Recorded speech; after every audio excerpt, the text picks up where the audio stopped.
Alrighty. Part 2.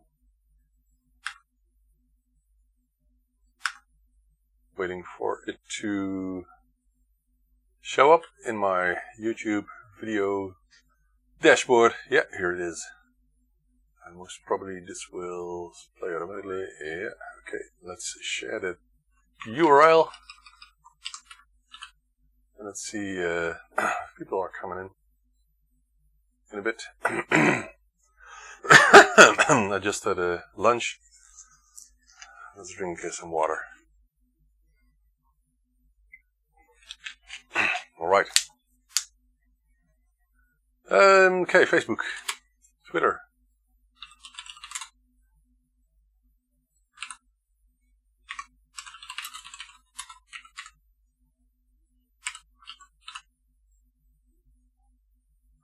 And more Facebook.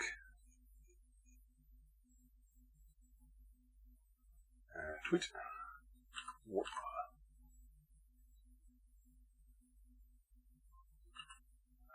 More.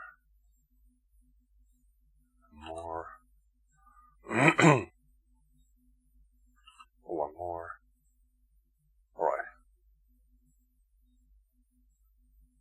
It's out in the open. So let's get it started, because in about, I think, an hour or so, I will get a visitor picking up some stuff, and I want to finish the work for this stream right now. But first, let's open some of these packs here, because why not? Maybe it's good if I can see what I'm doing. Just a second. Okay, there's OBS. Hey Wayne, good afternoon. So first we have some keyboard transistors. So these are the 2SA1175, I think. Yeah. So I think something like 200. I forgot how many I ordered, but these go very quickly because you need 8 for each Harlequin kit. These are most probably HDMI cables. Yep. So these are from China, but the quality is actually quite good. I think I've ordered something like 500 or more for these until now. So these are 40 in a pack, I think, something like that. So fresh from China. And then we have this Amiga package, which I already showed some people, and that has some. Oh, come on, open up.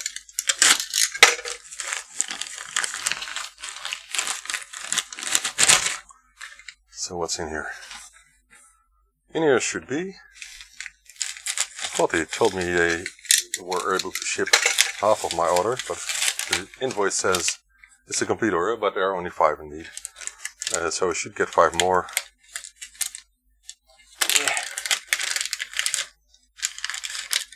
So 5 more AY sound chips, and these seem to be remarked, but I'm not sure. Hard to tell. I don't think these are original ones. Maybe they are, I don't know. But 5 more, I have to test them, of course, because there are so many suppliers that ship me defective ones, and I don't like that. Anyway, hey Mark and Stuart, new stream, welcome. Oh, and that's something that I order 5 or 6 a week, are these Raspberry Pis. And I order such a lot because this is the most inexpensive way of getting hands on them. If I order these from Raspberry Pi organization themselves, I pay a couple of euro more, so I do it this way, one by one. Alright. What we're doing, we're working on Toastwork yesterday evening, and we're going to finish this refurbishment of this 48K board, which has some quite rare 4116 replacement chips. I've never seen these. These are MEV types. Never heard of them. Cool. I could leave them as they are. Personally, if I sell boards, I replace them with the same as the original ones, but just solder on the board directly because it looks better.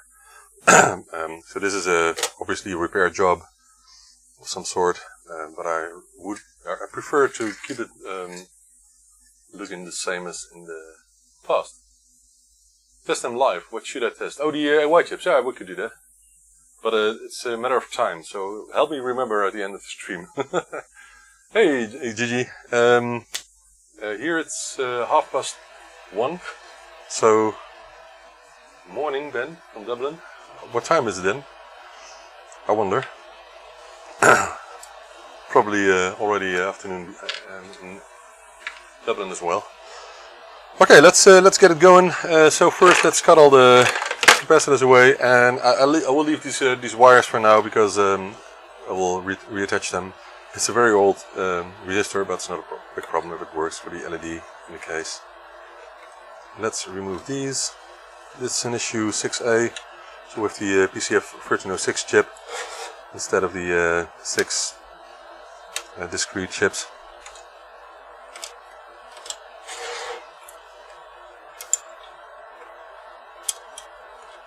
I've done some cleaning of the cases for these machines, so for the toast rack and the plus case. They look very much improved compared to yesterday, so we will see them in a minute. Oh no, they're dropping on the floor. I hate that.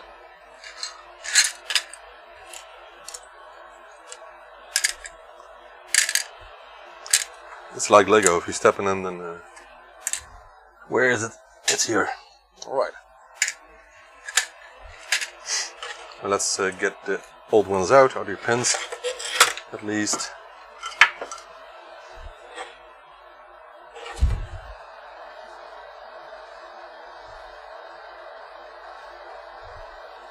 It's very windy outside. A storm. Actually, I got some lunch an hour ago, and fortunately it was only raining slightly, and I needed the walk outside. People need that, and I definitely need some exercise every day.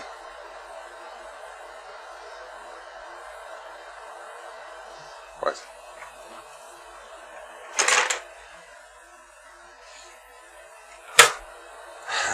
Why are you warning me, Mark, that you're lazy? I wish I could be lazy, but I can't. So much things to do here.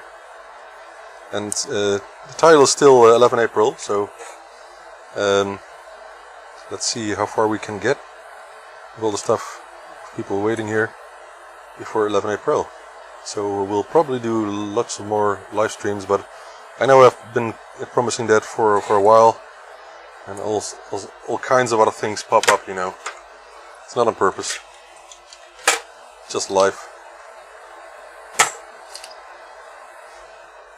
And the problem still is, if you're having too much on your hands, then it's really hard to decide what needs to be done first. And of course, people will say, yeah, the most important thing you have to prioritize, you know. But the problem is that there's so much stuff waiting for. There are people that people are waiting for, so that's the problem. Everything is kind of priority, so I try to stay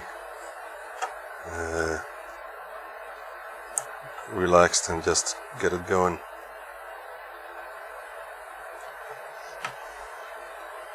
But I really hope that after this year all the chaos is gone and we can just live. That would be nice for a change. Hey Franco, welcome again. You can see the ground planes on the 48K boards are not that hard compared to the toast rack. Yesterday we were struggling with some of the pads.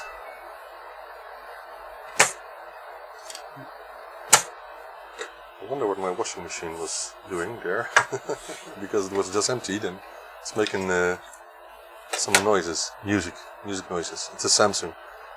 They make noises. It's funny, but you can hear when the machine is done. But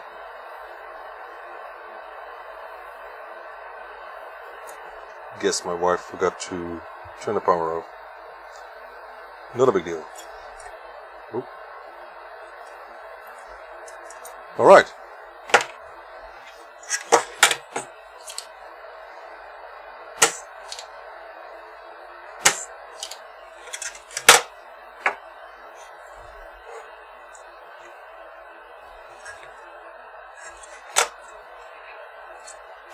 I don't like these wires. I will get rid of this one for now, and actually will attach some other wires instead, maybe. We'll check that.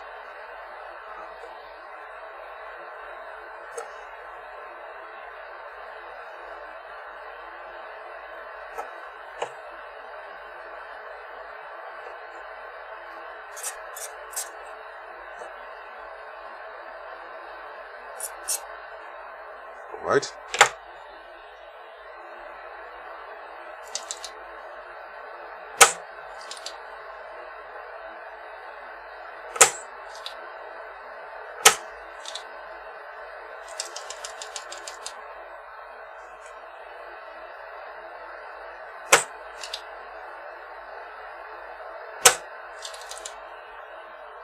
Couple more. Then we can put in the new ones. Oh, I wonder if I tested this board. Yeah, I think we did a short test yesterday. Yeah, we did. I think we ended with that. So this board was working. We also need to get out the ULA socket, but we'll test the ULA chip first before soldering it onto the board. And in a plus case, there might be enough space between the heatsink on top of the ULA chip and the top of the case, the inside of the case. But I don't think it will be that much, so it's always better to just get rid of the socket. And if the ULA chip has been tested completely and there's the heatsink on, there's not much chance that it will get defective quickly, so I think it should be good enough.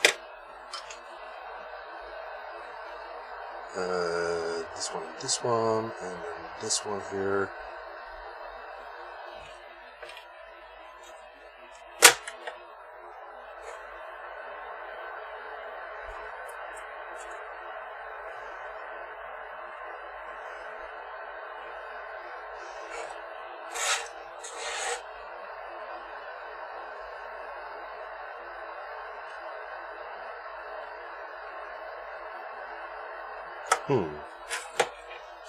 Feels like a ground plane again. Yeah.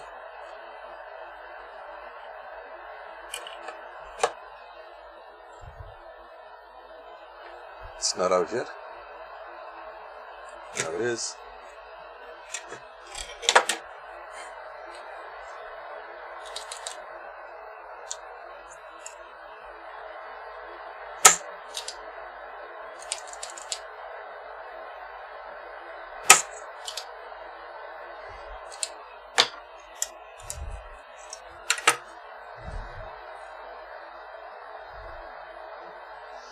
Alright, we'll check messages in a second.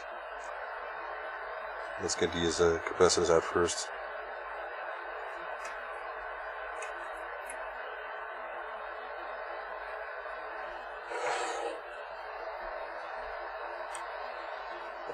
I wonder if we can hear the rain because it's quite loud.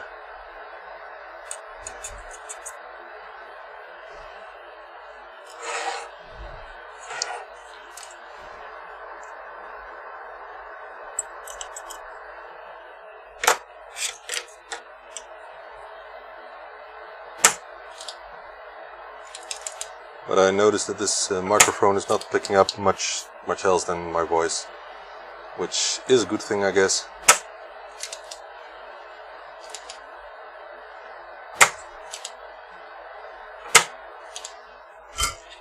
But I will be getting a better one in the near future. That's what I want. Okay, I will get the heatsink off first because we'll replace the voltage regulator as well. And of course, if you turn on this board without heatsink, it's not wise to keep it on for longer than a couple of seconds. Okay. Alright, I think we can put in the new ones.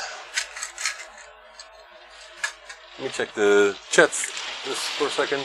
Nah, now it's loud outside. This is a hailstorm outside.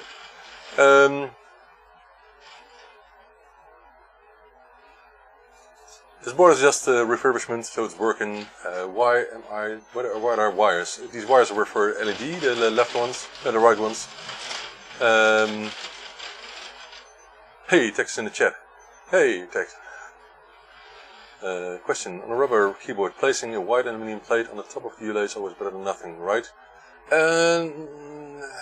Again, a heatsink is the only proper solution for cooling down a ULA chip. We have done quite some testing, Ian and I. I've done some video about it as well, I think, or maybe only some photos. I forgot.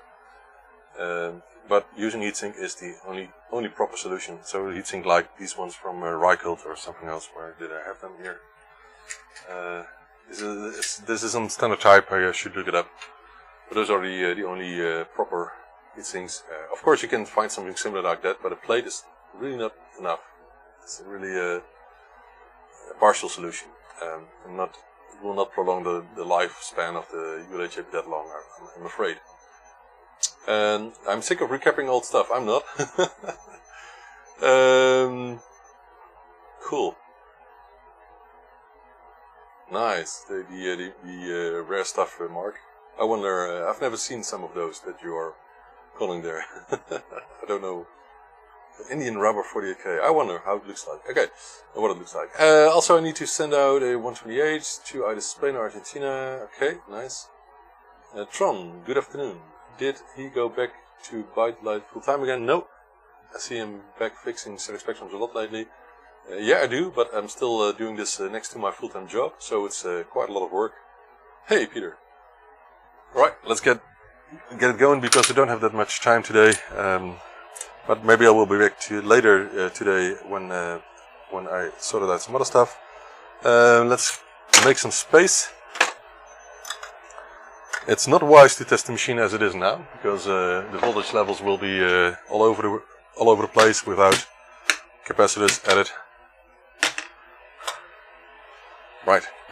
So 222 is at the left as always. Oh, one hole is not open. I think I opened the wrong one here. It's not a big deal.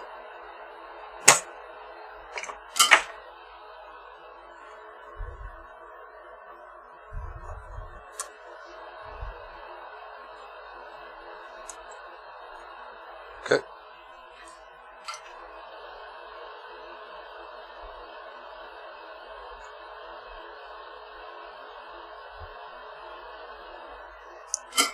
Then 100 microfarads. So I use the wide ones for these boards mostly because it's hard to find the other ones for a good price.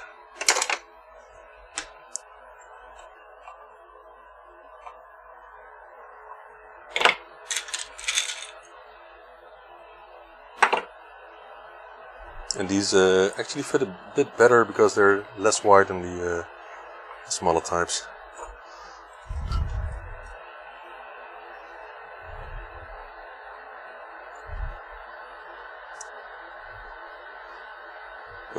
I prefer the smaller ones. They look a bit better, I think, than using these ones. But they're all Vis-A's and that's not the issue here. Okay, one more 22 next to the ULA chip.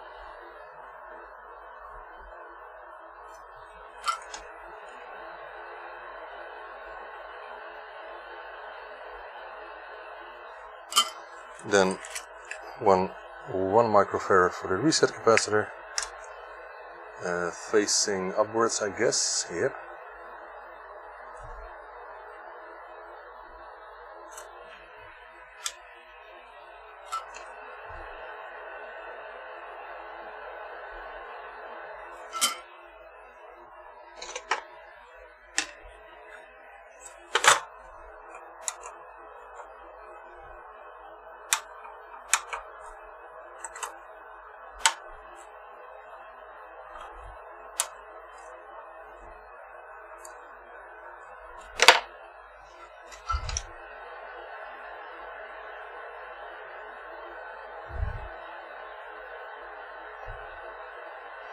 I always like to make it look as if it's done in the factory.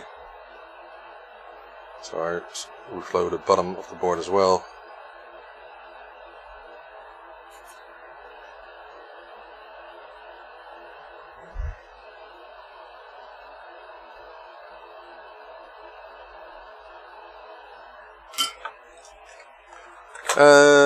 Tex, would you like these two chips replaced with the same ones as on the board and then soldered on the board, or do you not mind at all? Let me know, because it works this way, but it could be looking a bit nicer with the STC chips in it, like the original ones on this board. I have some original ones if you want. Let me know. If you're still here, of course. Otherwise I will leave them in.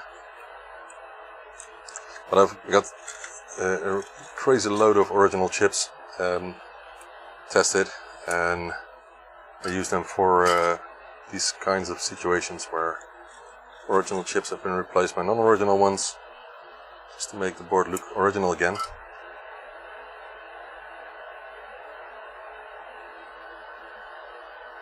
As much as possible.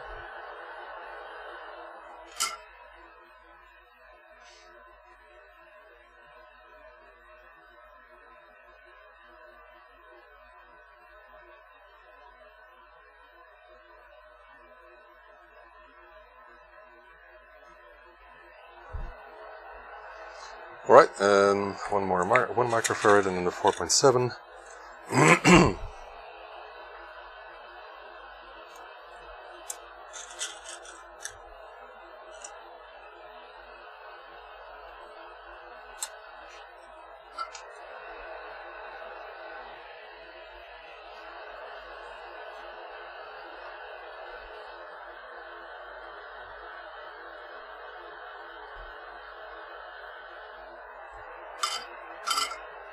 Okay.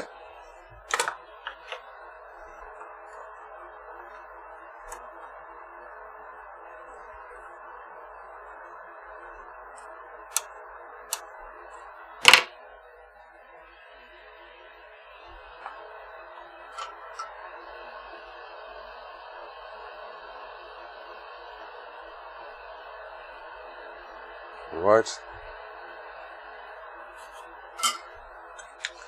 And then a couple more on the bottom of the board. So we will start with C79, which element 6A is a 1 microfarad aimed upwards, and on the bottom is a 22.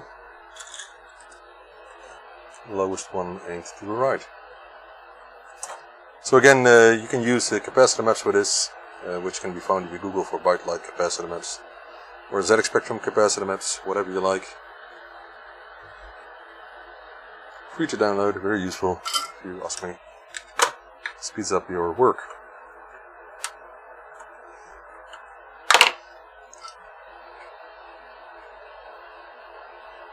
Alright, all looking good.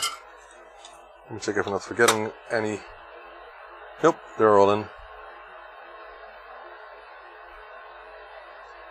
So, we can do a quick test to see if the board is still working, but of course first I will check with the magnifier if it's all okay, as I always do.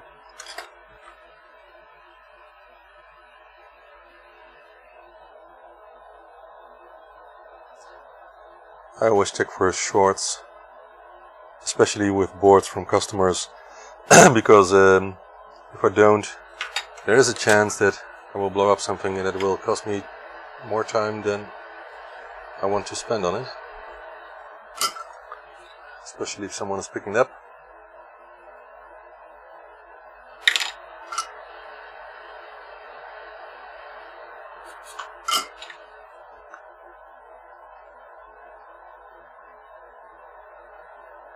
It's all looking great.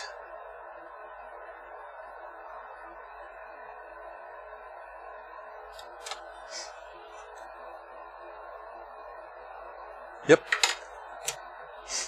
Let me get some water.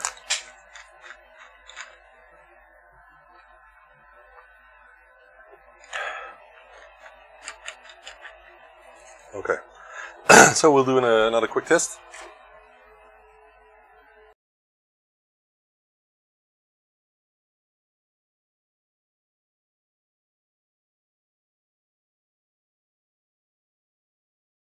Okay, I muted the microphone for a second.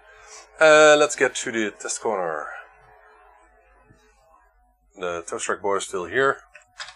Work on that later.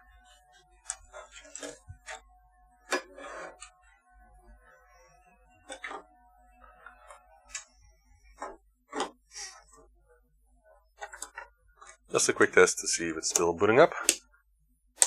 It's not for some reason. Not sure why. Don't know. Is it a cable? Is it something else? Did I put in a capacitor the wrong way around maybe? Let me check. Nope, I didn't. And oh, of course, this one hasn't been modified to composite video, and that's what the cable and the case are for. So that's a simple cause. Let me check which one I need. The other one, of course. No sweat yet, but we need to attach the composite video connection first, which is some work. And originally it had this thick cable here. I think I will replace it by this more agile cable. If I have it in my close to me, I don't think so. Let me think, what's the best solution? Maybe I will get some of this stereo shielded cable. That should be good enough. Just a second.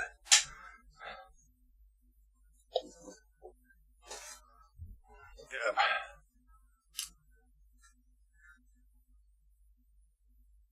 Tex, have you heard my question about the 2 RAM chips that are non-standard, that I could replace with standard chips, original chips, if you want to? Let me know. So this cable is for ZXAY, stereo kits, and for Harlequin video cables.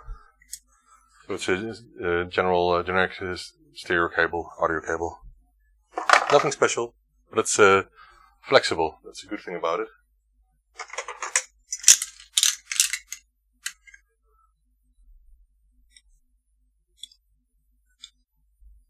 And of course this cable has 2 cores, but you can just connect them together. It's easy.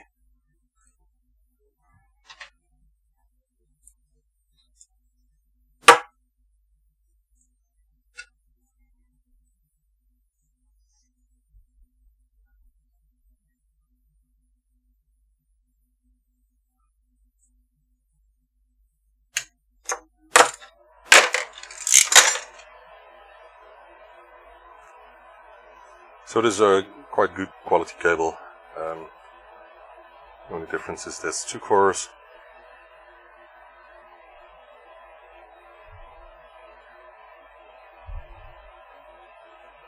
Right.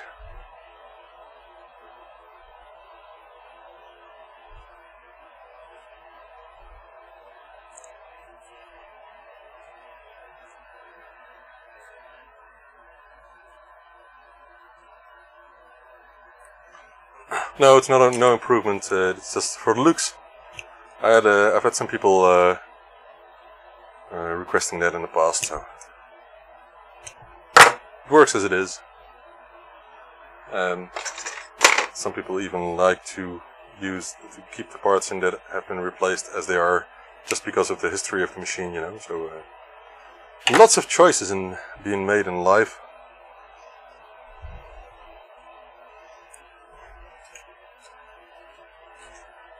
All right.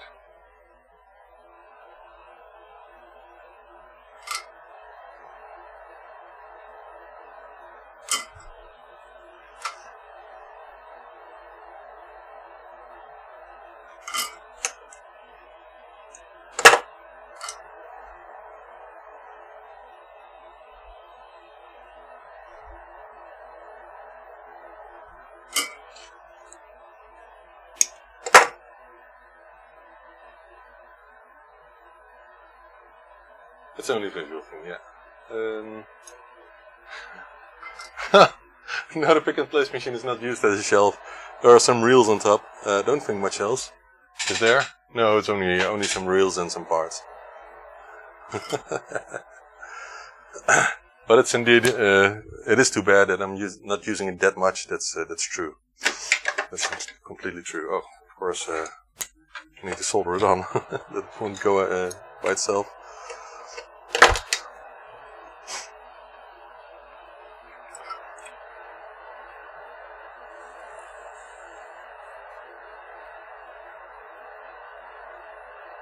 So we now got a good flexible cable, which I like, which won't make any difference for the picture quality. It will still be as good as it can be, but it's more flexible. Alright, let's use the same connections for now. It's not too bad placing it there. Right, so we got a nice flexible cable, which is useful. Now we should have picture output. Yep. So it boots up completely. Oh, let me switch cameras. Completely well, and I should not put it on too long because there's still the 7805 in here. So let's replace that first. So it's a bit harder now because it's in a case now, but not too bad. We can deal with this. Oh, because we put on the flexible cable, it's a lot easier to work with.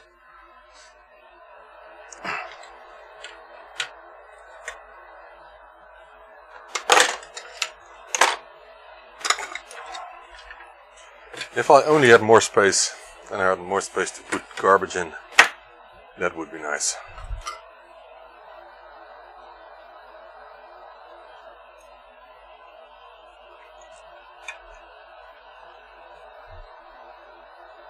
But the desk is quite small. That's a fact.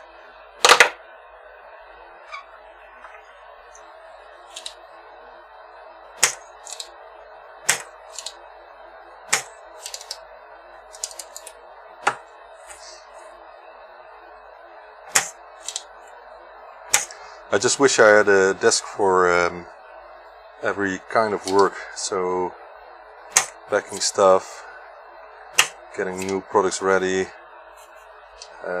pick and place, production stuff, but I don't have the space for that, and I don't have the company for that, really.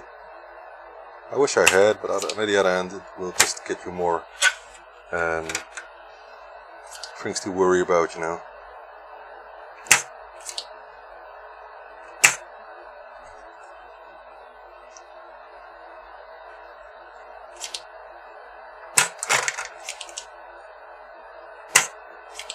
Right, that's good enough.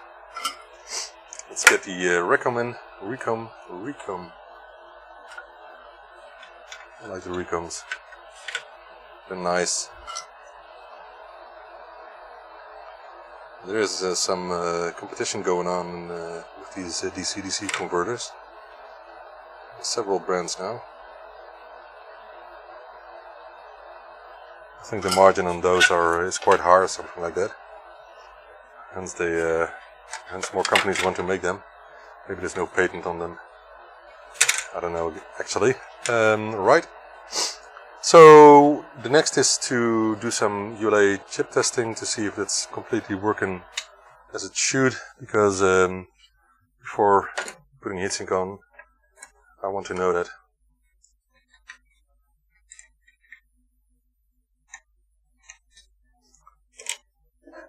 Right, let's get my funny keyboard.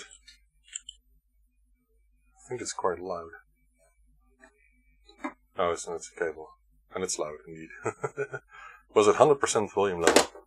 That's no good. Right, and the cable is...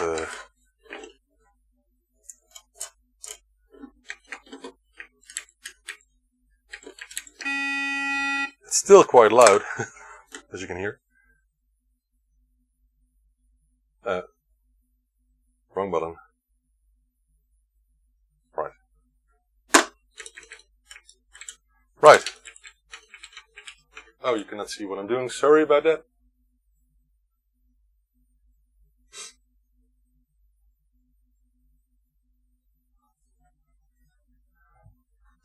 Maybe you should close the curtains there, but I think you can just see what I'm doing here. So,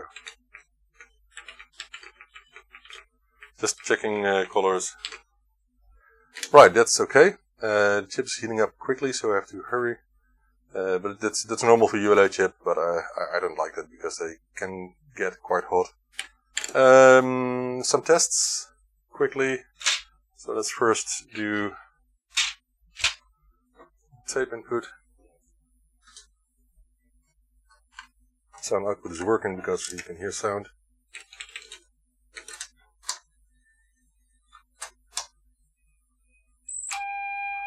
Tape input is fine. Alright, that's enough for now. Okay, let me check what else for the ULA test I need to do. Test the speaker, we'll do that. And I think that's mostly it. We can connect the different MC interface to see if that boots up without any problems. And then get the ULA chip out. I think I haven't cleaned the edge connector yet, but it's working fine. Alright, so that's perfectly fine. We can do, of course, the direct test before doing more. For example, you can see there's indeed an NMOS chip on this board, which is the case here. So the Z80 is an original, in which we can see because it's an NEC type wires on the board. We should not do that. And then we can do normal memory test. Let's just run it for once.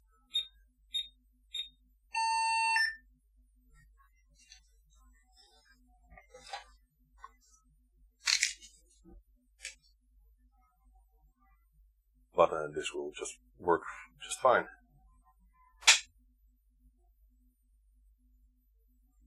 Alright. So, refurbishment almost done. Just have to do the ULA chip now, and then we can do the keyboard membranes. Nice. Okay.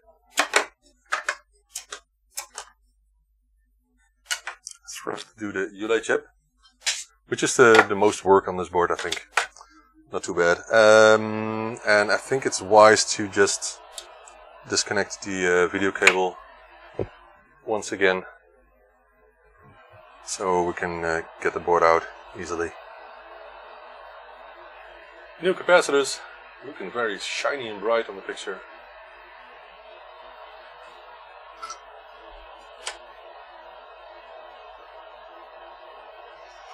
Waiting until my solder iron has heated up. So there was a RCA connector on the left side of this case already, and I decided with the owner to keep it in. So the original modulator still has antenna output.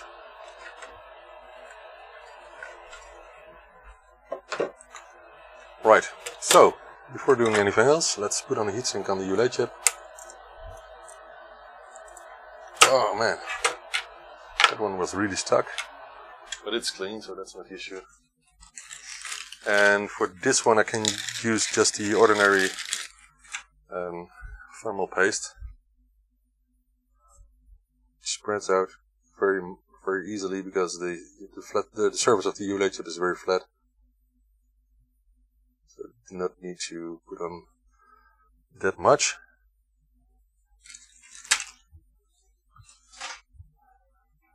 Right.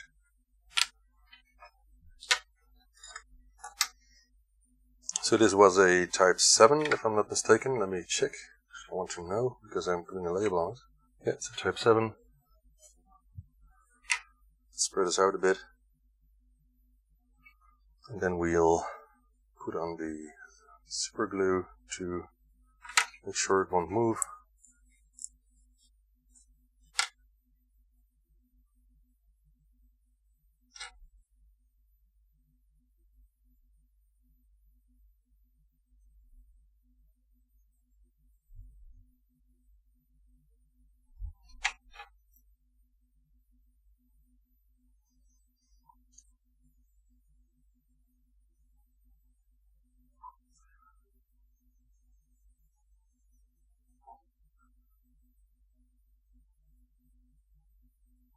Right, just waiting a bit for it to dry, so we can do the other side.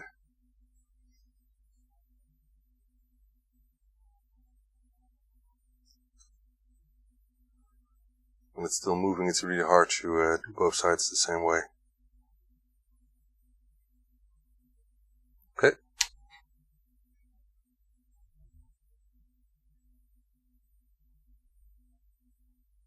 This one might be empty now. Yeah, I think it's empty. Yeah, new one.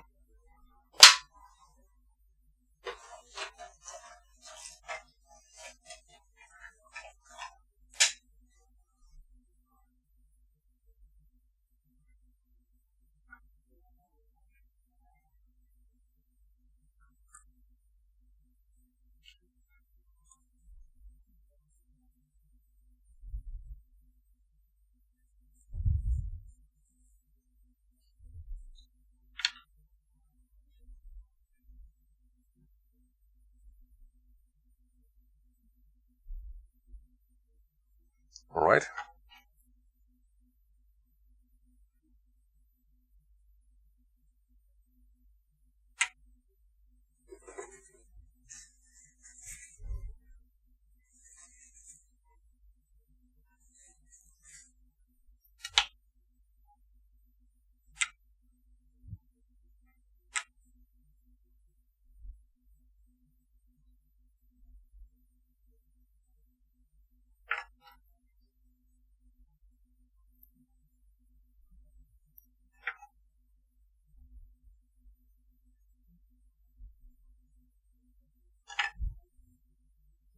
And again, once the heatsink is attached, the heatsink should heat up. If it's not, then there's not much contact between the relay chip and the heatsink, obviously. So I always want it to get warm, not hot but warm, after I do this modification. Alright, so now let this dry and we'll get out the socket.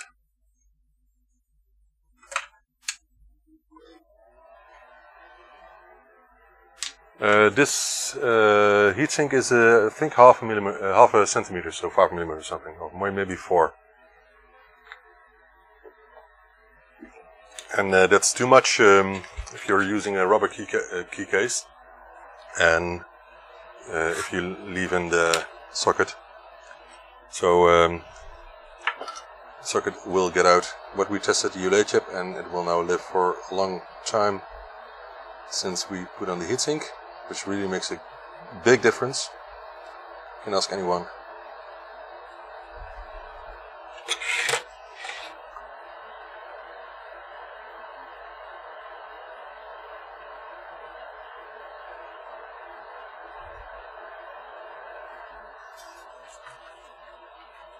Right?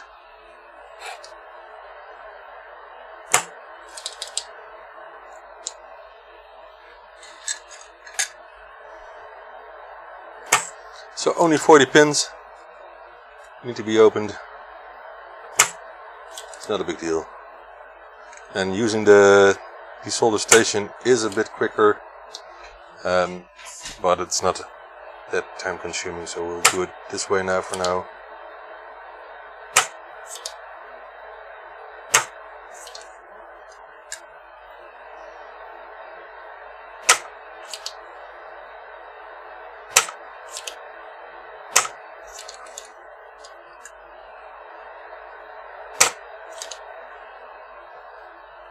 So I hope I can do more today on the live stream, but I'm not sure because my plan for this week was to finish all messages before Sunday, before tomorrow.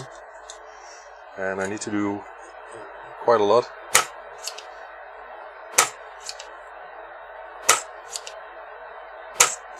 So I want to get it sorted out first.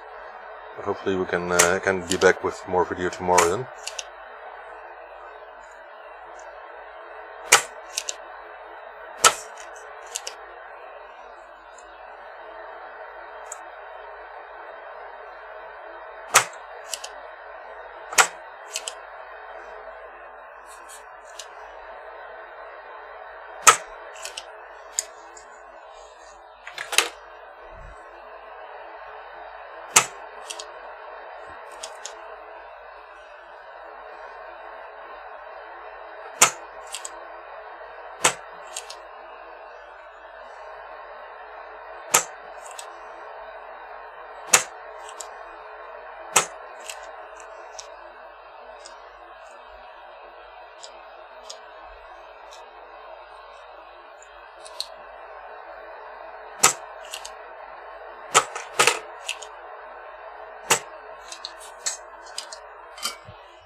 Right.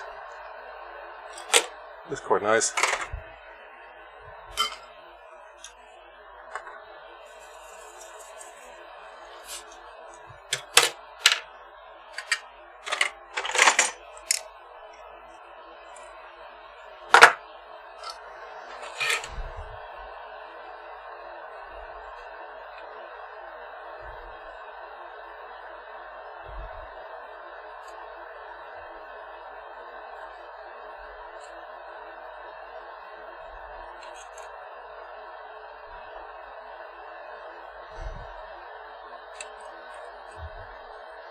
Just loosening up all the pins now. Some are still a bit stuck, hence I use some wick to get them wobbling.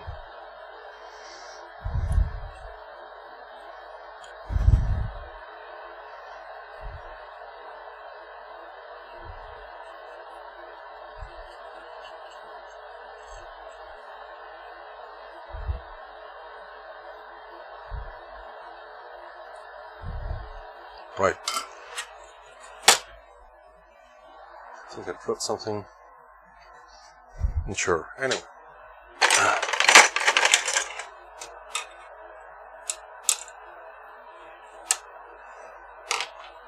Right. Oh, all the pins came out. Nice. It's rare that it happens. Oh, there's one left, or the part of one is left.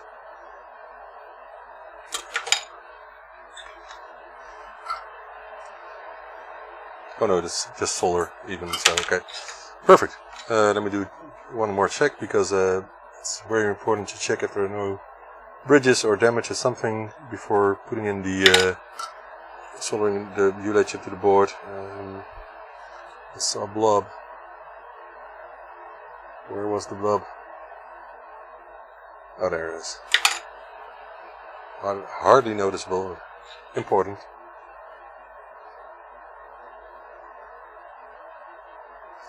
Very nice. Okay, let me check. It's not completely dried yet, but it will dry later on, and we have to put a label on it in a second. So because this is a issue 6 board, it needs this type 7 ULA chip.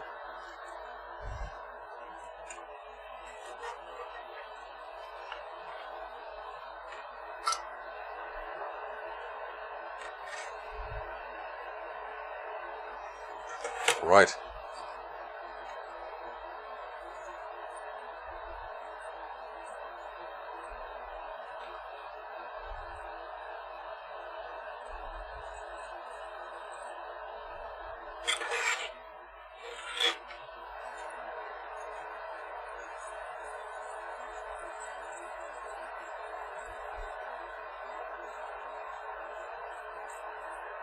I think I need to open the window for a second. The problem is that it's quite windy. Right. Someone has replaced the Z80 CPU, but the contacts of the new socket are not that nice, so let me reflow that as well, and then I will give it a clean with some IPA.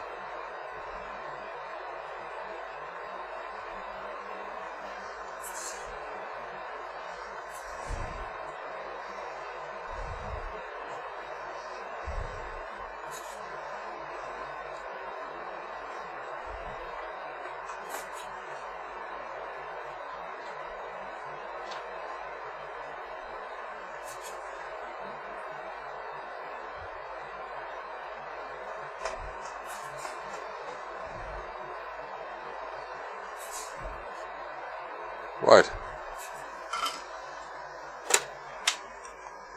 Now let's clean it up.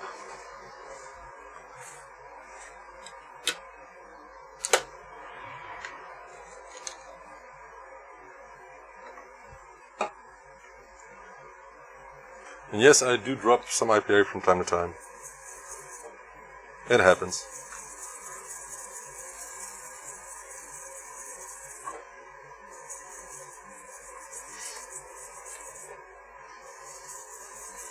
And if it's yellow, it's good.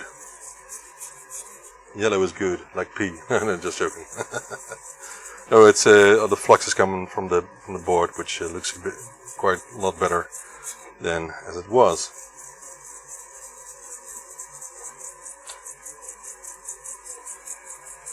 You can see it on the video as well, that's almost clean now.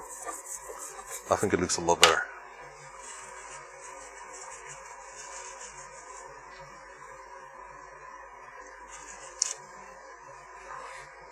Right, ByteDelight chip, and we'll give the replaced RAM chip sockets clean as well.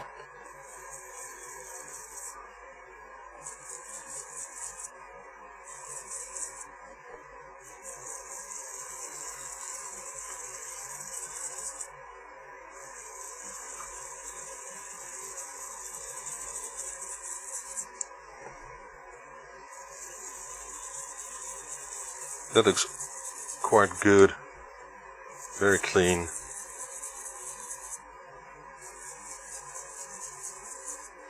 This will get rid of coronavirus as well.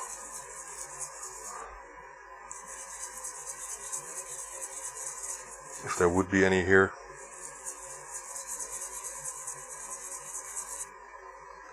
Right.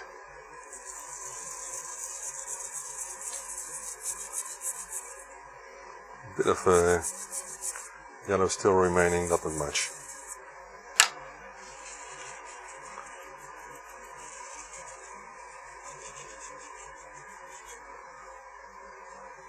Looks like new.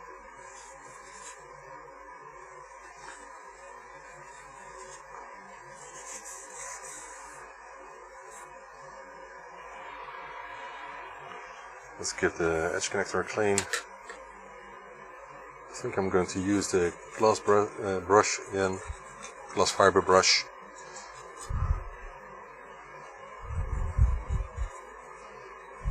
It looks a bit oxidized, but it's not that bad. It will make proper contact, but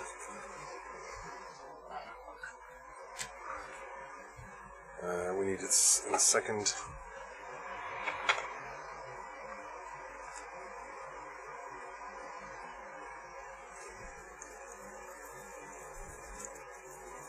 Yeah.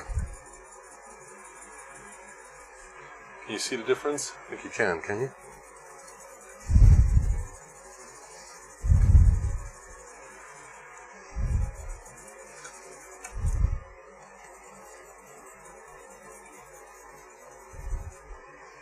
So that's the top.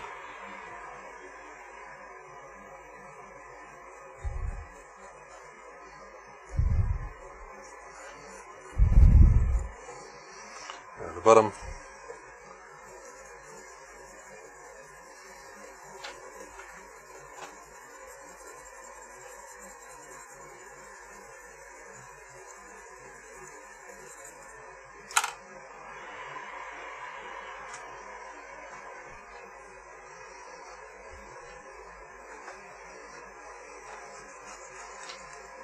All right.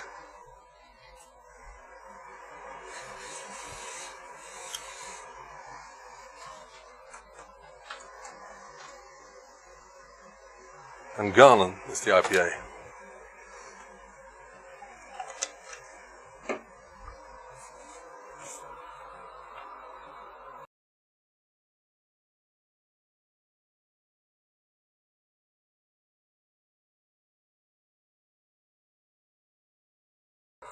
Sorry. Okay, that's done. So, I think everything is in place. I think we can put it back. This is a AMI ROM chip, so there's no change necessary for that. And I will put back the heatsink for the looks as well. Just have to cut it slightly.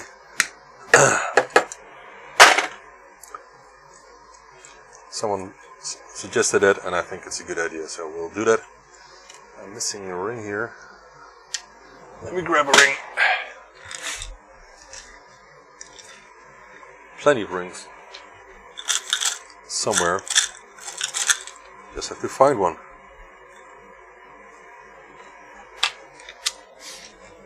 I thought there was a ring on it. Can't find it. Anyway.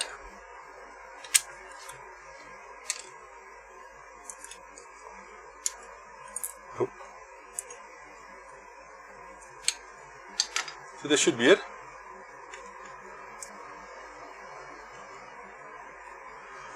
We're finishing up the machines now, so in a minute we have to get the new membranes in and write the checklist.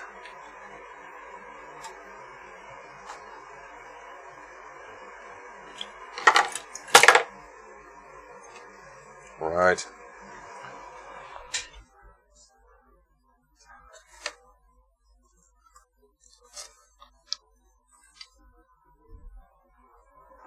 So only boards that have been here will get this beautiful label here, and one on the case as well. It can be removed if required. Alright, let's test it once more. And first we have to solder it back. This comes to the video cable here.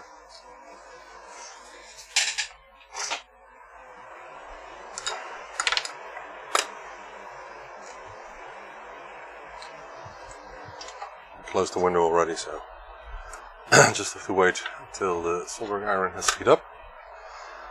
Nice! Another refurbished board.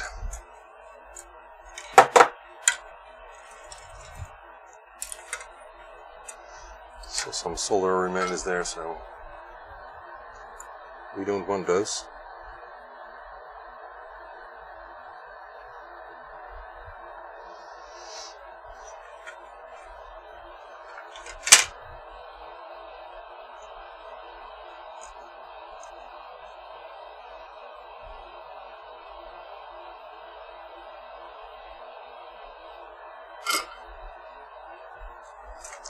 We'll connect the LED wire in a second. Why not now?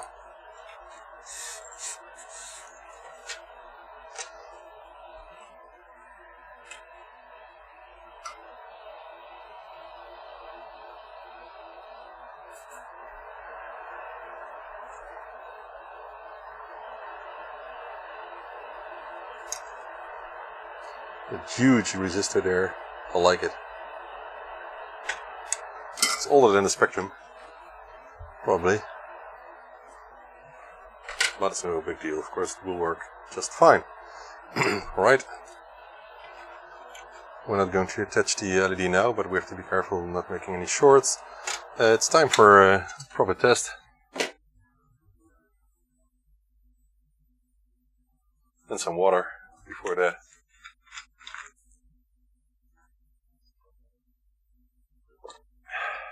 Yummy. I like that. Hope it still works.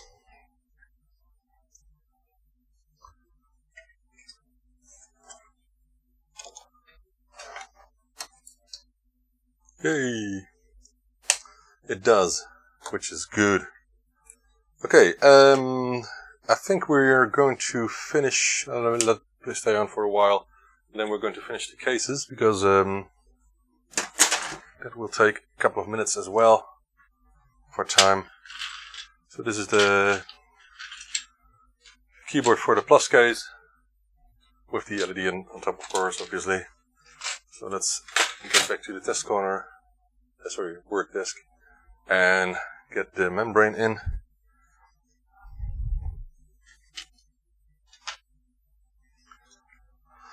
Whoop. So let's grab a new membrane here.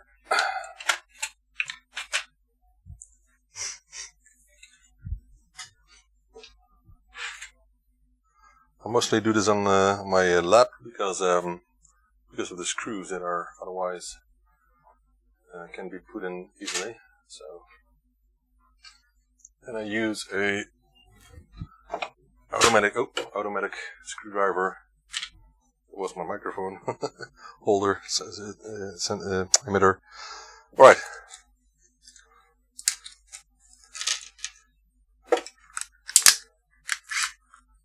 Yep. So the first 3 screws I do on my lap because it's easier. Otherwise you press the keys, you push the whole membrane assembly up. That's not easy. Just a second.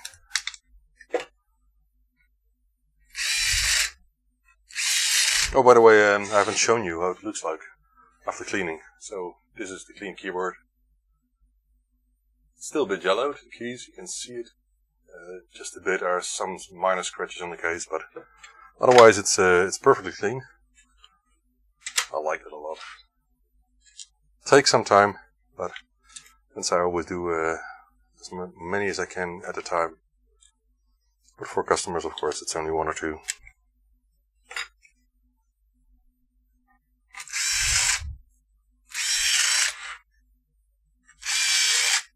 And yes, this is a cheap IKEA electric drill. It's the old type, which I think was a bit better than the new one, but these are that old that they're failing more and more. So I had to already replace one. The other one needs to be replaced. Oh, this one needs to be replaced as well soon, I think, because I can feel it's getting worse. The screws for the membrane to hold the three layers of the membrane together, I never do by machine. I always do by hand, because it's quite easy to over tighten them. And if the membranes are good quality, then this should be enough. And sometimes they're not. The current batch from Syntec is perfectly fine. So just tightening them by hand, not more than that. As you can may have seen the LED wires, I just cut them, so it's easy for me to see which wire should go where. Otherwise I have to measure. It will take more time, I don't want that. Right, membrane in. Let's feel if it's okay. Sometimes the enter key will stick, and we'll use some Vaseline to make it go loose, but I think it's okay. We'll test it in a moment. But first, well, we can test it now. Why not? Let's get to the test corner. We should move the camera a bit, I see. We can do that. Easy. Right.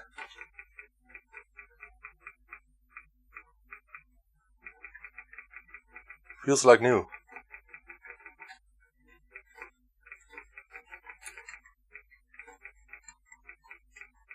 Yeah.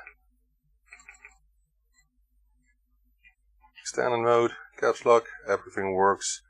Inverse video, true video. Exclamation mark, stop. Stop is important. If stop doesn't work, you need to add a resistor to the board. But this is all okay. The only key I need to press slightly harder is the point. But it's okay. Perfect.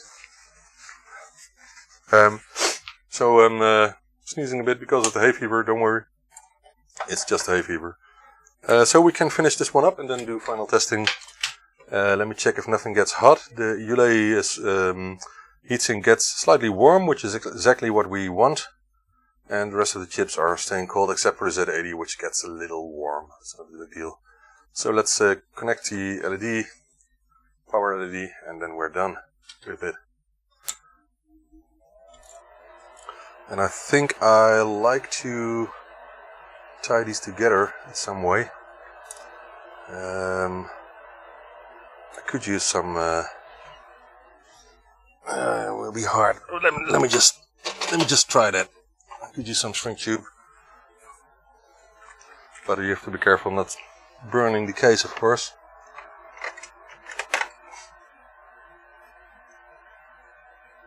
I just use Vaseline for that. So, oh, wrong camera. For the keyboard, if it gets stuck, I just put some Vaseline on the sides, and it's more than enough. So this has been used for all mechanical stuff. String tube.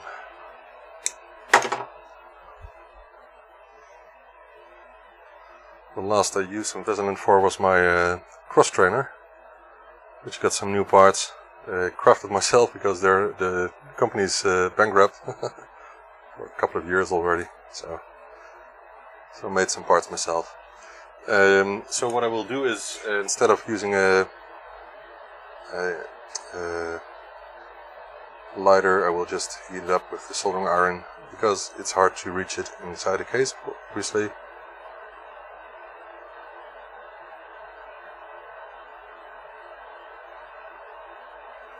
That's one. The other one can be done outside.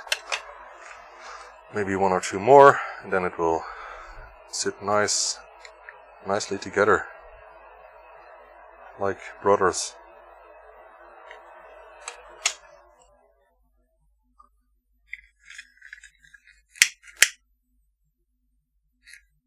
Right, we get one more piece of the puzzle.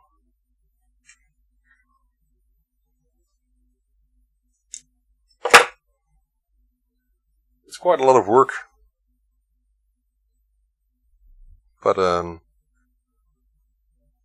it's nice work to do.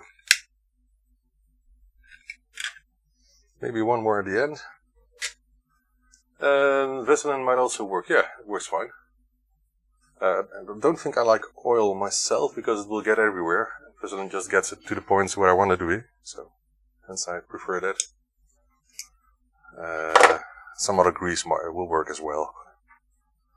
This is easy to get. Please don't use vegetable oil or something like that. Grease. Or maybe some people do, I don't know. Butter. Alright.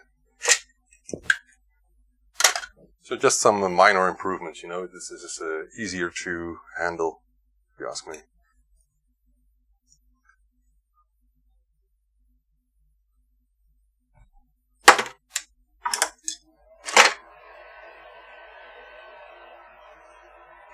Too much stuff on the desk. I need more space.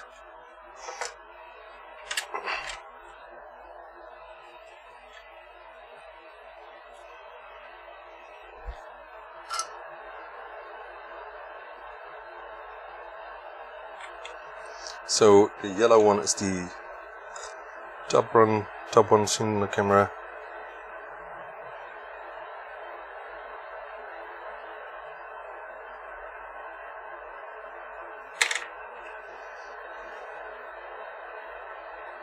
And I'm not a perfectionist, I just want to deliver some quality, so I won't use hot glue for these wire ends. It's good enough.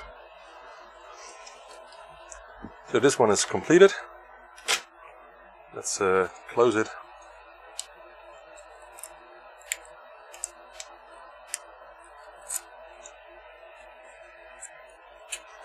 I think we're done.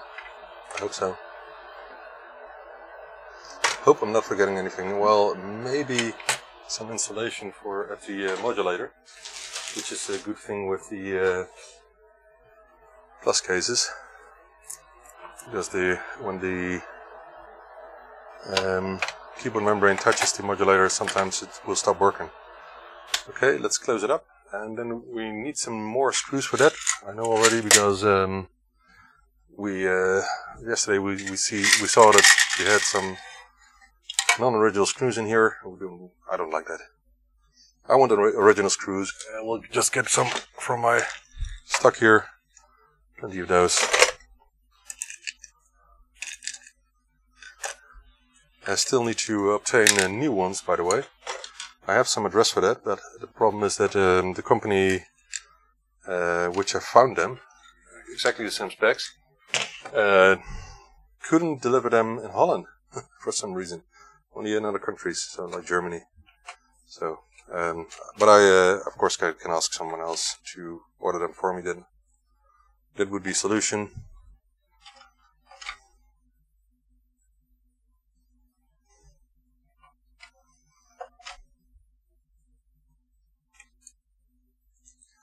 But for now, let's close it up and let's do final testing, and then we'll do the toast rack. It's extremely bad weather outside. Maybe you can hear it. Maybe not. Oh, I forgot to check if the 9-volt input connector is still okay, but didn't have any problem with it. Looks good. I often do replace it when I see some corrosion. Copper oxidization or something like that. Oh, I forgot something. Alright, sorry. Oh, I forgot two things actually. I'm too quick. There are two things missing. Yeah, exactly. The leg springs. It's not the first time. Takes some time, but anyway, can do this by machine if I want to. And I forgot the mainboard screws as well. That's because I'm stupid. So let's put them in first. No, let me check the 9-volt input once again, because I want to make sure that's top quality as well. Yeah, this one is good. It's I can see only metal, no oxidization or something. That's one, and the other one here. Don't put screws in the top ones, because those are for interface 1 or the sidebolt screws, not for mainboard screws.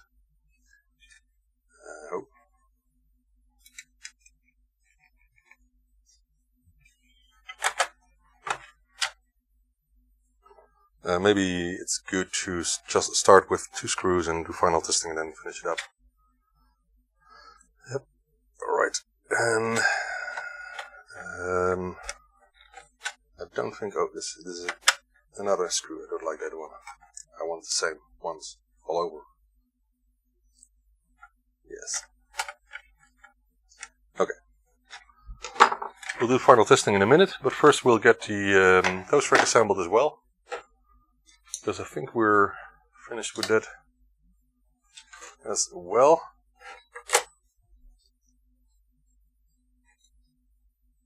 Okay. Then let me check the checklist for a second. Yeah, I know, I could buy a pencil one. I could do that, but I have so many tools already. Let me check if I'm not forgetting anything. Yeah, it's okay. Okay, let's get the case. And let's get the board in the bottom part first, and then we'll do the membrane. Alright. First, let's get 2 mainboard screws. I like the metal looking one, not the black ones.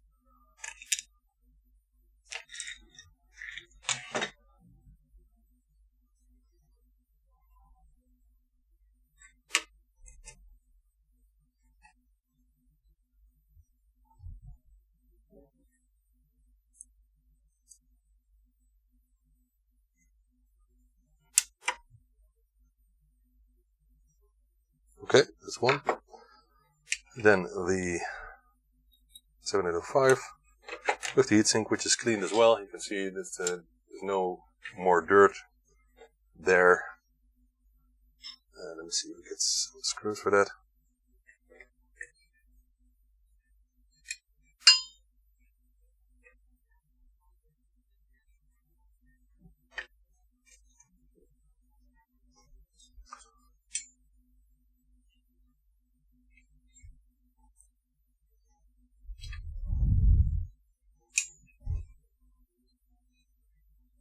Okay,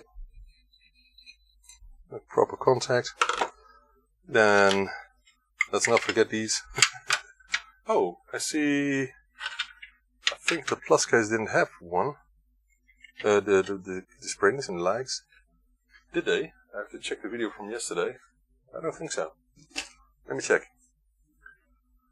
Let me check the video from yesterday. Let me check.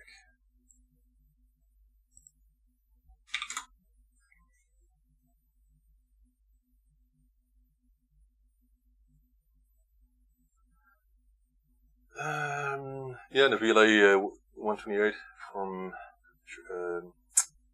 Charlie from New Zealand, I think. So there are several ULA replacement types. Part 2, part 1 I need.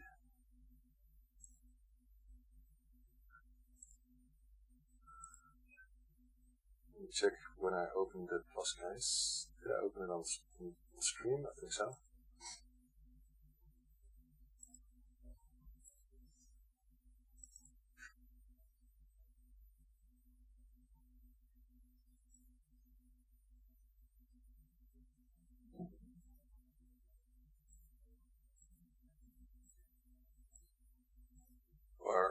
Didn't I open it yesterday? No, I didn't think I opened it.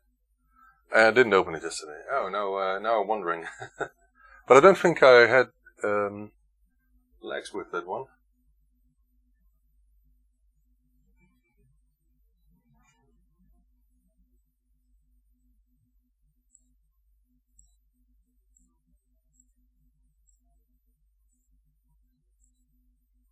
Do I have proof of that? I don't think so. I just started with the tow truck yesterday, and I can't find any picture of the plus case. So I don't think that one had springs with it. The plus case, the tow truck did have them. I think. Let me check.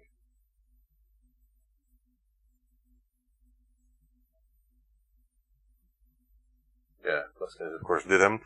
Okay, so these are from the tow truck, obviously. I think we're done with this one. Let me close it up and put it away for a second so we can put the new membrane in. Oh, this one has been cleaned as well. So also looking as new as it can be. Doesn't it look nice? I think so.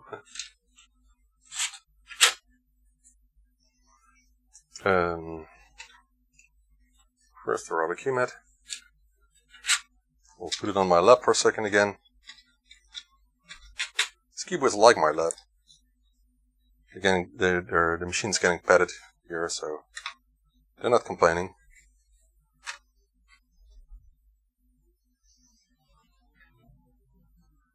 Yep, the screws here.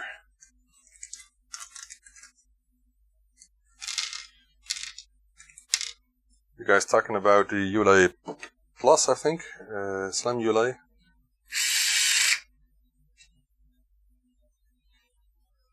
I think these ones are actually for better use for the case itself, so we'll use the shorter ones for membrane.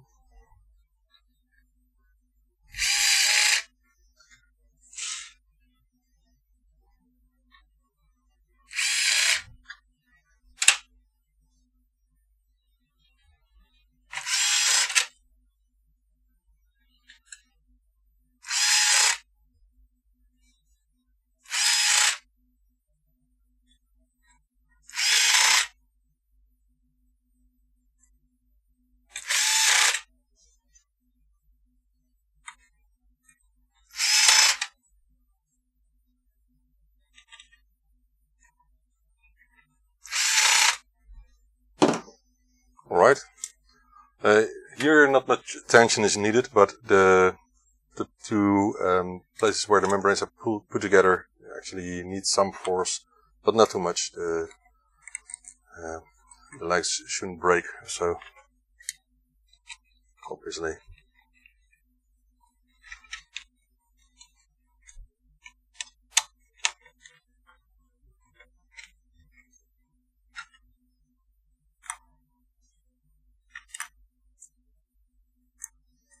And the last one.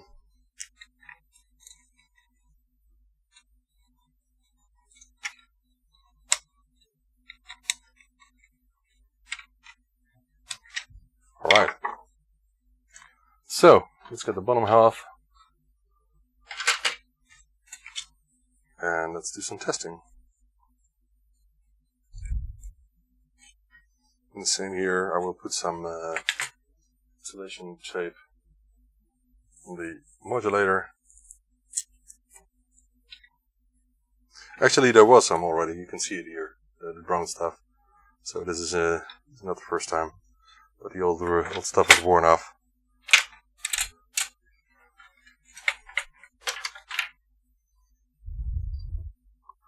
Right, should fit.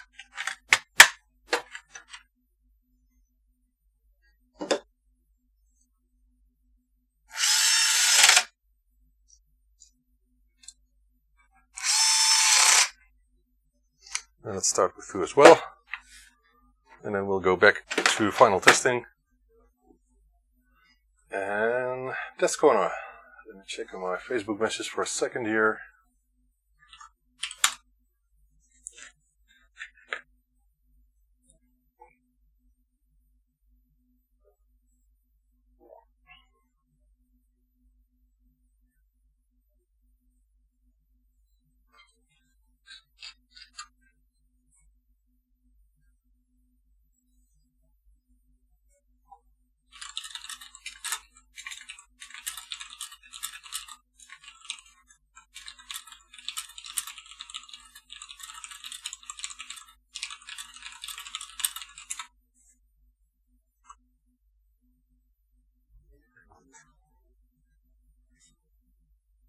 Oh, responding to to someone picking up some stuff. I've been a bit late with that, but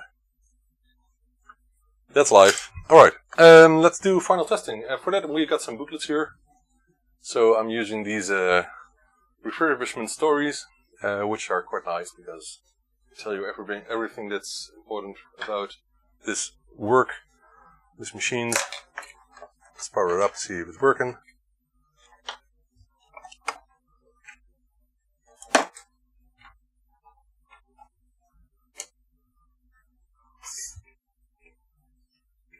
Alright, let's test the keyboard.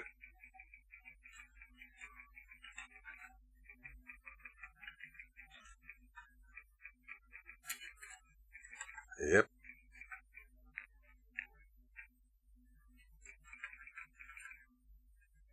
Okay, extended and caps lock, everything is working. So let's start with first, how is this machine identified? A toast rack. We finished refurbishing this on 13th of March 2021. Did we need to perform any repairs? No.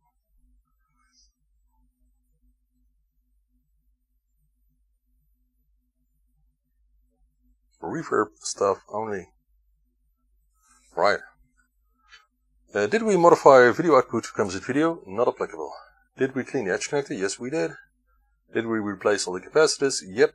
Did we replace the regulator? We did not.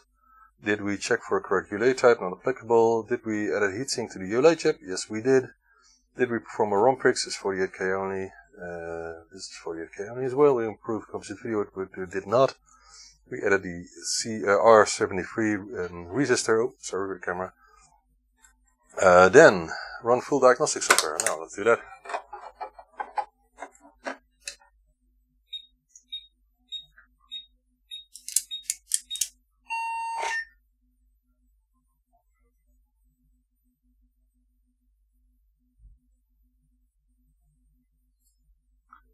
Alrighty.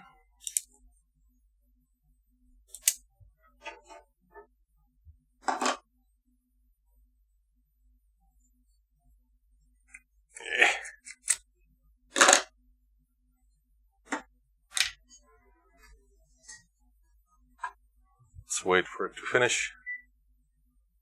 Making a small call in the meantime.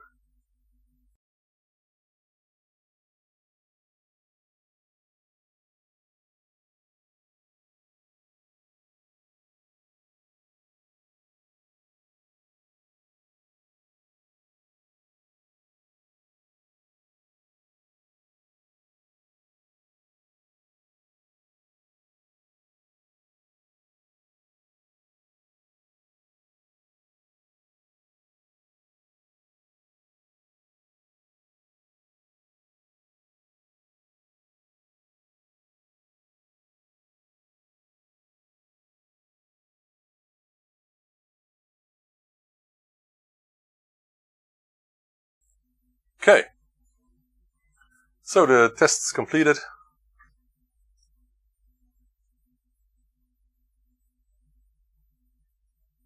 Nice.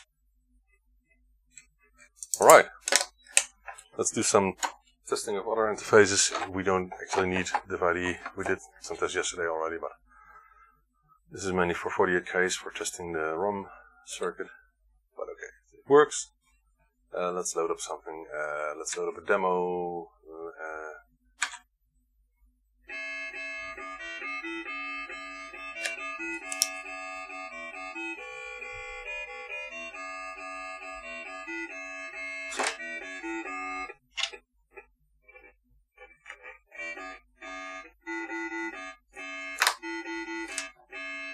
Okay, that works.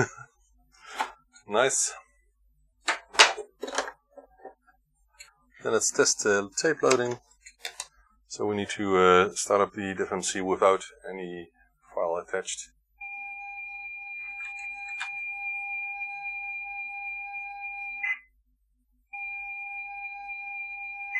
That works just fine.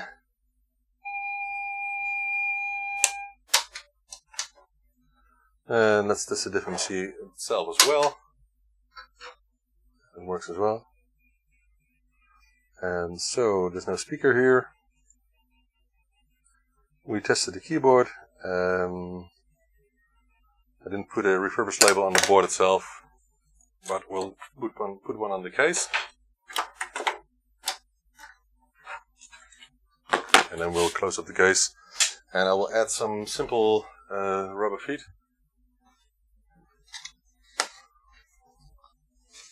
Just a second. It's a bit of a mess. Rubber feet. I've got them here. Almost not reachable, but we'll get there. Rubber feet. Where are you? And these are the correct height. We've got some other types as well, but these are the correct ones.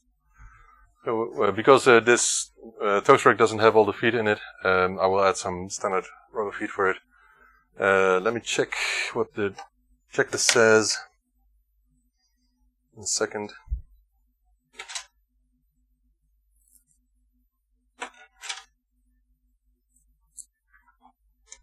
Alright. Rubber feet are attached. Refurbished label.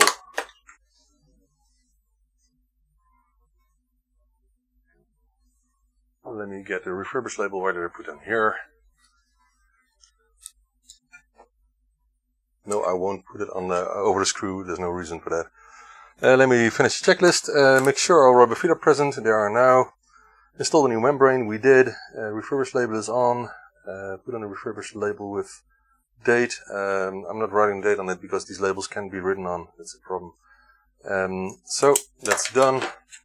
Now just add some more screws and then we're done with it. So for the heatsink on the side, we have a longer screw. Oh. Okay. Now the other screws, just a second, guys.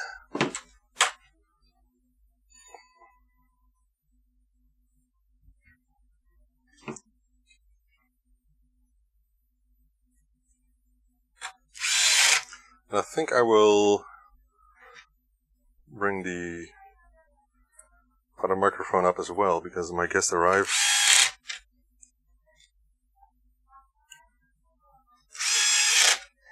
And because we're in COVID, I will make sure to wear a face mask.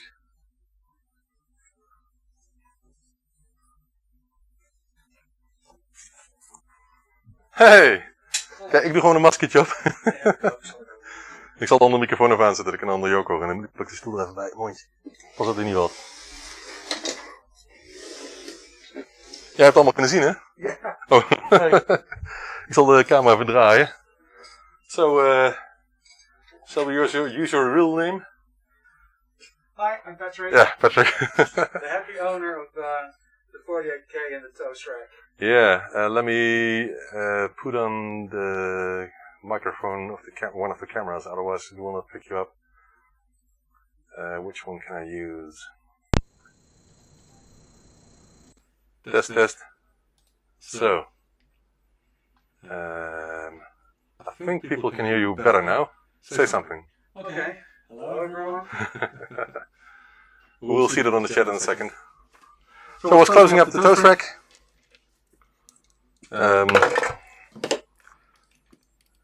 Just did final testing. I'll power it up for Patrick once again, so he can see it himself.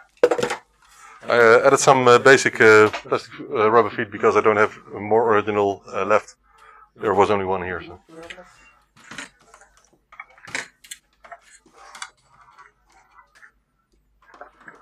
All right.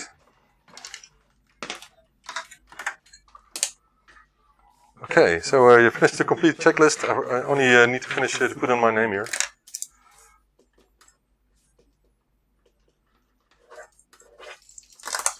So that's one. Thank you.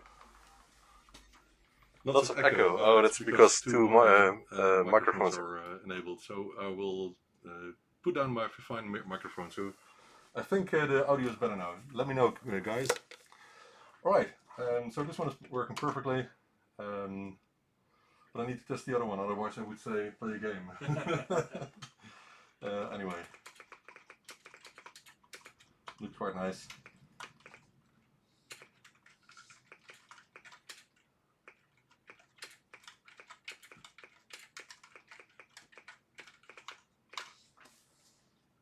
Wonderful. Right, people cannot see what I'm doing here.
A second, guys.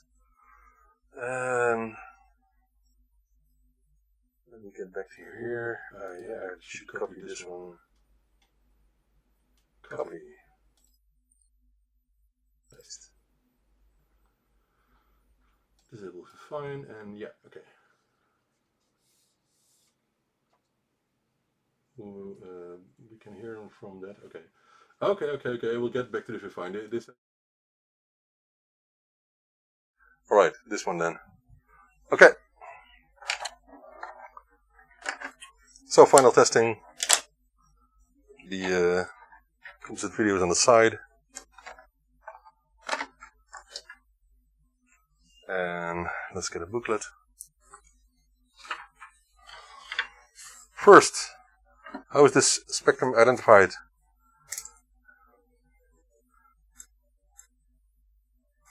And it's still the 13th of March.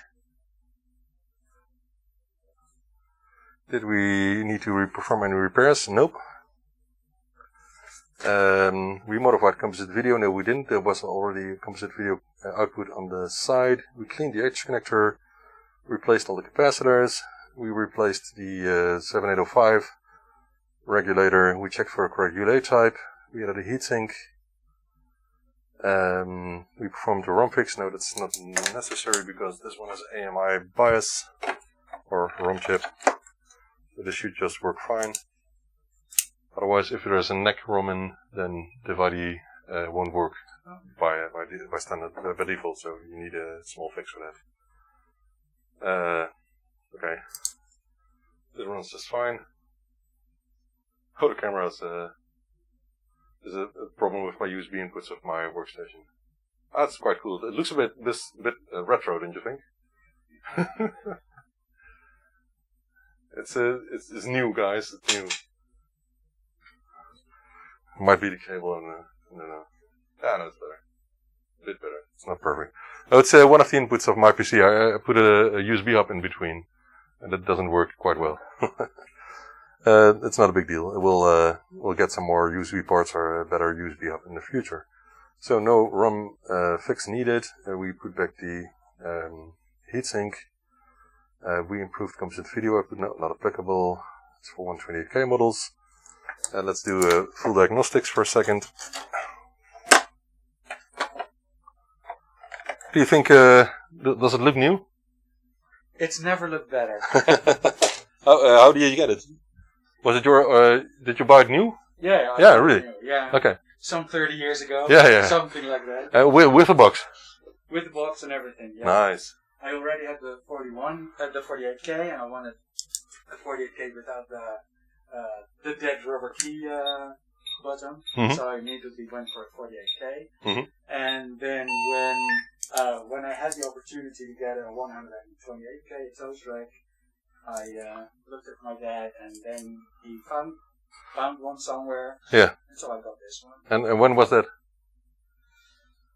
Oh, I think I got that one when I was 15, 16 years old. And this one, I guess, when was the end of being on the market. 86, 87 maybe? Yeah. Something like that. Did you get it at Dixon's or somewhere else? I have no idea. My dad might even have gotten it from the ByteDelight. I don't know, because I know that in Arnhem, where I used to live, in the basement of the ByteDelight, they had all these the BBC and the Orbit and the Mega and everything. And so at some point they had some sort of sale where they were trying to get rid of all the computers that didn't sell. Yeah. And then I got this one. Well, it did sell well, but not at the end of the days now. And I do have an interface too as well, and I know that I have one or two of these pop-in cartridges, but I don't know where they are anymore. So I hope that I will someday find them back at my parents'. Yeah. I'm going to my parents now, so okay. I'll ask my dad again. Well, you have to clean up the attic one for one time maybe. This is the 48, so we do not have audio output with this demo, because if you put the ZXAY in between, this is, by the way, the new AVI-Y, the clone. So I saw the demo. Yeah. So I need to buy more of those boards to make them myself. Okay, ULA temperature has been checked. The speaker, we checked it in a second. So now we have sound. It's cool, huh? 48K with a Y sound. But you have a ZXAY yourself. Yeah.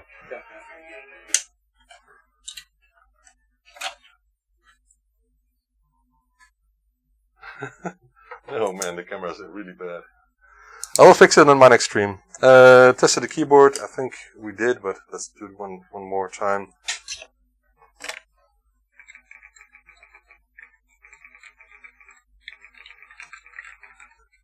So both machines were new when you bought them? Yes. Cool. I don't think I ever bought a new machine back then. I was quite late, and I'm still one of the youngest. That's a cool thing about it. And I started with the DIY ZX81. Yeah, that's awesome. I've never used the ZX81 before I used the Spectrum, but of course I have plenty now somewhere. Okay. This one has been done as well. Yep. You got one of the nice ByteDelight refurbishment labels. Yes. They're rare. They're worth at least 100 euros. No. Rubber feet are in place because this one all has them all. New membrane has been installed. Keyboard has been tested. Alright. And again, the same Ben has been working this one as well.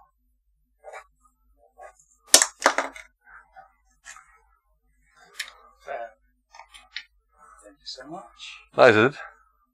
And another booklet. I will get some boxes row in a minute. Yeah.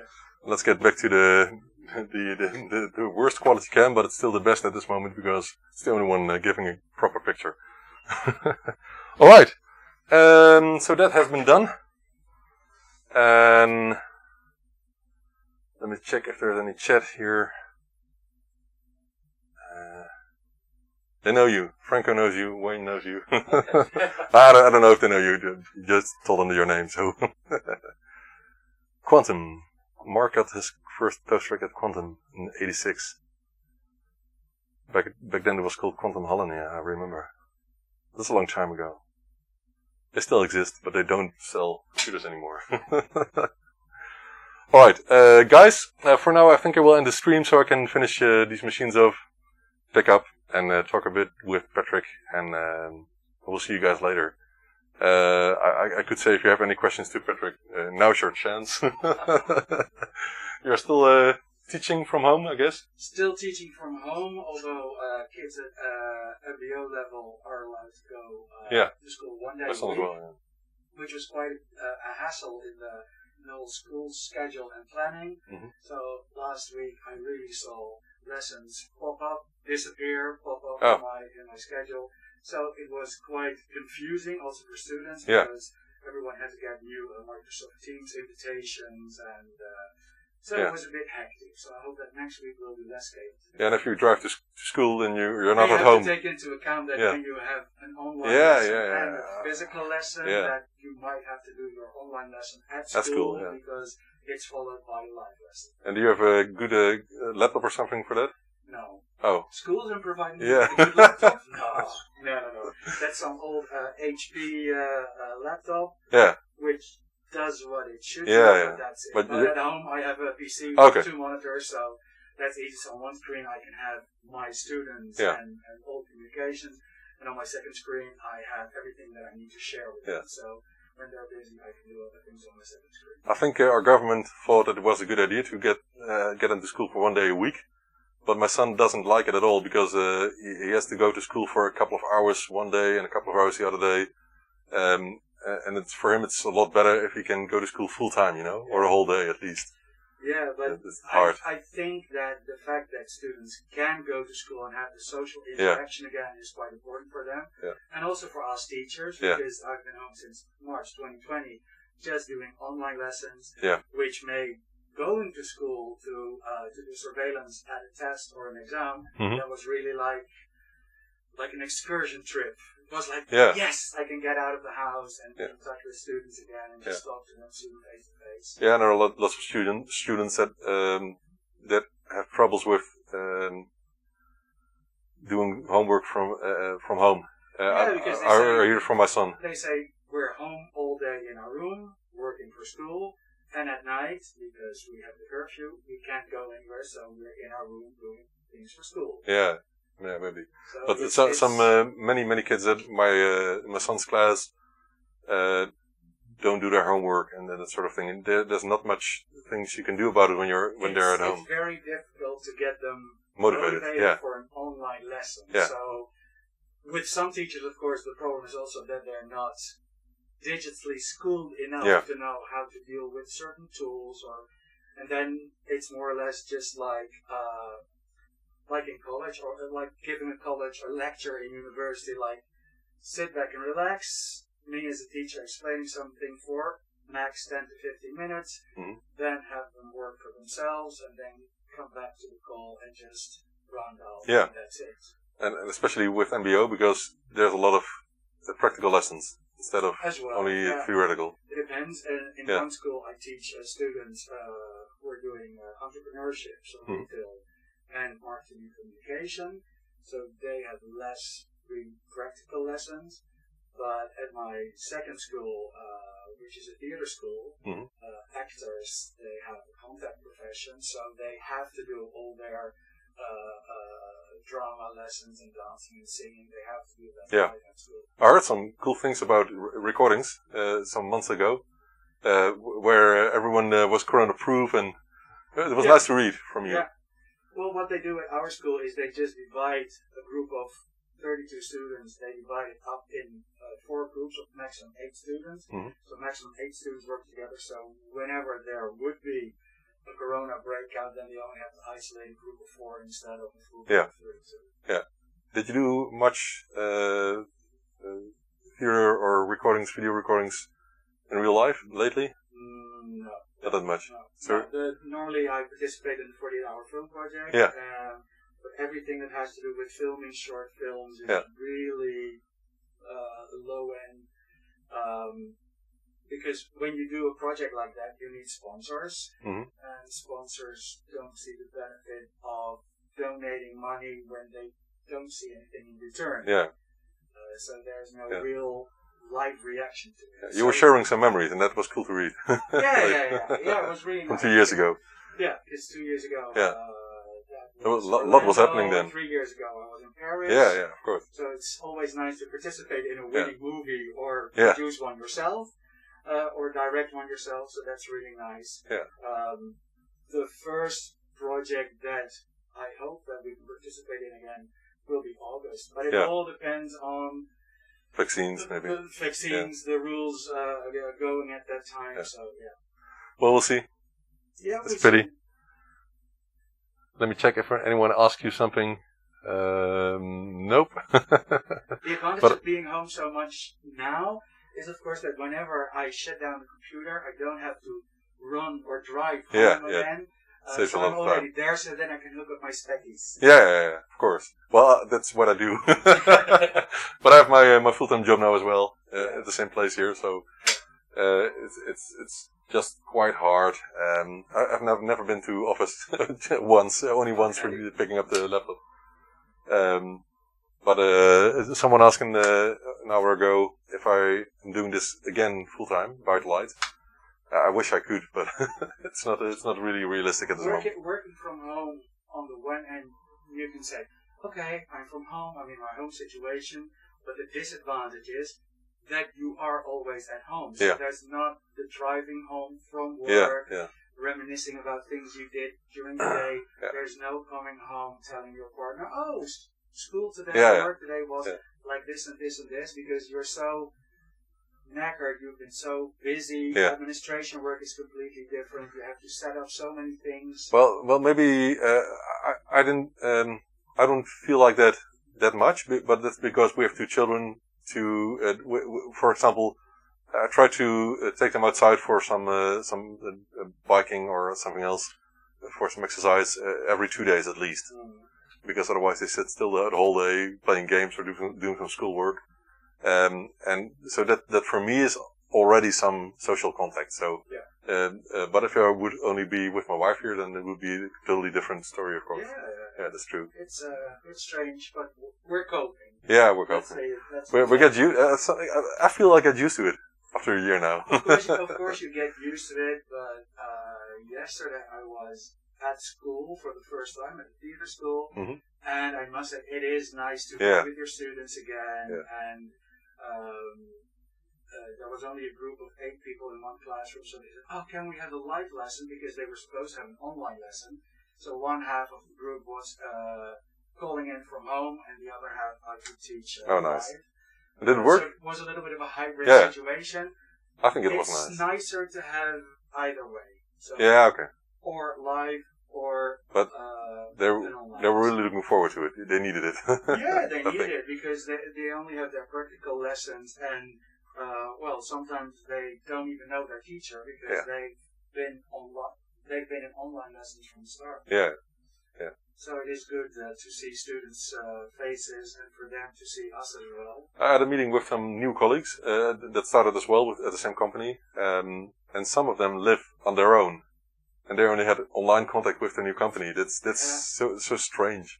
Yeah, for people who are single, it's even more difficult because young people, especially, they really lack social. Yeah. We just have to do it. I think for me it's hard to know how it feels because I have no idea. But I can imagine it a bit. If you're on your own all the time, then it's boring. Yeah, especially for students who live on their own. They decided maybe 2 years ago to live on their own because wow, that's so great. And now they have the disadvantage of being at home all day and not being able to see their friends at night because of the curfew, which makes it difficult for them. So I do have some students, who find it very hard coping with that. But there's a good coaching system at school, and so people to talk them through or to give alternatives or how to deal with it. So schools are doing the best they can. Yeah, and maybe in something like 3 or 4 months, it will be totally different. Something like that. So. I think so. Well, I hope so. I think the most important thing is that there will be no new version of the coronavirus. Let's hope. I think we have enough variants as well. Yeah. We'll stay with it. Hey guys, thank you for watching this time. I will finish the stream for now, and I will be back I think tomorrow. So bye bye.